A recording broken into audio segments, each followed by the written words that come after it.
Unang Timoteo, 5 kabanata. Huwag mong pagagalitan ang nakatatandang lalaki, kundi pagsabihan mo siya ng mahinahon na parang sarili mong ama. Pakitunguhan mo namang parang kapatid ang mga nakababatang lalaki. Ituring mong parang sariling ina ang nakatatandang babae at pakitunguhan mo ng may lubos na kalinisan ang mga kabataang babae na tulad sa iyong mga kapatid. Igalang mo ang mga biyudang wala ng ibang maaasahan sa buhay. Subalit, kung ang isang biyuda ay may mga anak o apo, sila ang unang dapat kumalinga sa kanya bilang pagtanaw ng utang na loob, sapagkat ito ay nakalulugod sa Diyos.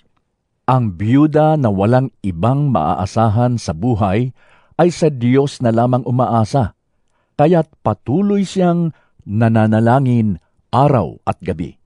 Samantala, ang biyudang mahilig sa kalayawan ay maituturing ng patay, bagaman siya'y buhay. Ipatupad mo sa kanila ang utos na ito upang walang maisumbat sa kanila ang sinuman. Ang sinumang hindi kumakalinga sa kanyang mga kamag-anak, lalo na sa mga kabilang sa kanyang pamilya, ay tumalikod na sa pananampalataya at mas masama pa kaysa sa isang di mananampalataya.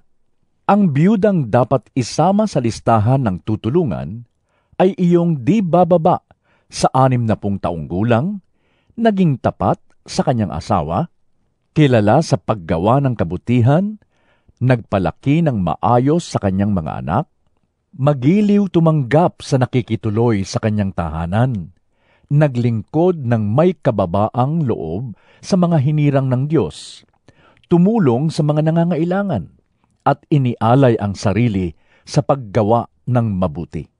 Huwag mong isasama sa listahan ang mga nakababatang byuda, sapagkat kapag nag-alab ang kanilang pagnanasa, mapapalayo sila kay Kristo at mag-aasawang muli.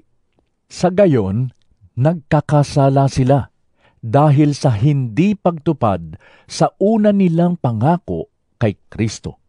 Bukod dito, sila'y nagiging tamad at nag-aaksaya ng panahon sa pangangapit bahay. At sila'y nagiging tsismosa, mahihilig makialam sa buhay ng may buhay, at nagsasalita ng mga bagay na hindi nila dapat sabihin.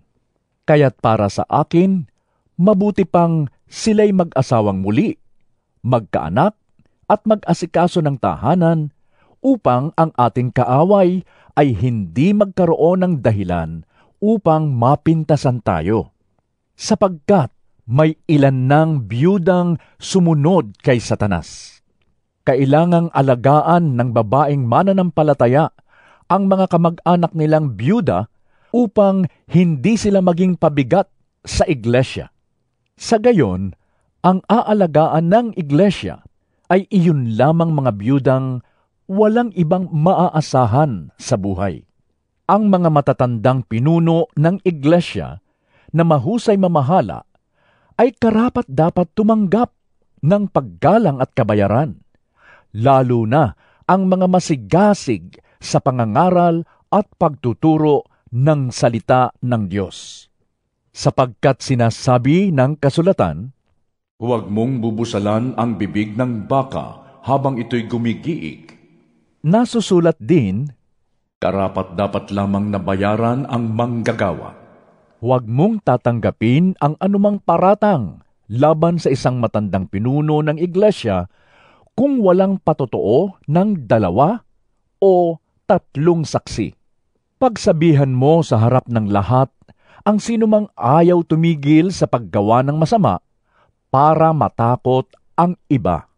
Sa harap ng Diyos at ni Kristo Jesus at ng kanyang banal na mga anghel, iniuutos kong sundin mo ang mga bagay na ito nang walang kinikilingan o itinatangi.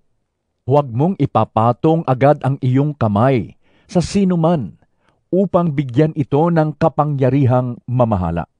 Ingatan mong huwag kang masangkot sa kasalanan ng iba. Manatili kang walang dungis. Huwag tubig lamang ang iyong inumin. Uminom ka rin ng kaunting alak para sa madalas na pagsakit ng iyong sikmura. May mga taong lantad na ang kasalanan bago pa dumating ang paghukom. At mayroon din namang ang kasalanan ay mahahayag sa bandang huli. Gayon din naman, may mabubuting gawa na kapansin-pansin. At kung hindi man mapansin, ang mga ito'y hindi maililihim habang panahon.